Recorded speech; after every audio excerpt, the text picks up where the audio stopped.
Bannakibiina kya National Unity Platform bakungande ku kitebe kyabwe Makerere Kavule mu Kawempe okwetaba ku mukolo gw'okujjukira emyoyo gy'abantu abaafa olw'ebyobufuzi. Babadde ne bannabyabufuzi ab'enjawulo okubadde Sheikh Twai Masembe, Imaamu w'ekibiina kya NUP ng'alwamu n'omusumba w'ekkanisa Joy Christian Center okuva mu disitulikiti y'e Mityana. Basaasidde ab'enganda olw'okuviibwako abantu baabwe.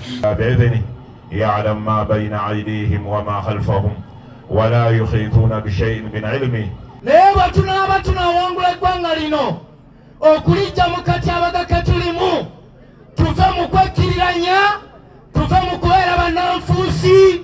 Joero Ssenyonyi nga mwogezi w'ekibiina ekyo ng'alwamu ne Muhammad Nsubuga kansala w'ekitundu kino balegeeza nti basazeewo okujjukira emyoyo gy'abantu baabwe abaafa ng'akabonero akalaga nti bali wamu nabo. Nene kaakano tewali wadde n'omuntu omu gwe baali basibye okutta Yasin Kawuma n'abalala bonna abazze battibwa kati nti awo twataddemu ebifaananyi bitono naye gye bali bangi. Ssaabawandiisi w'ekibiina kino David Louis Lubongoya ng'alwamu n'omubaka omukyalo wa disitulikiti ya Kampala Shamim Malende basimi bannaddiini olw'okubakulemberamu.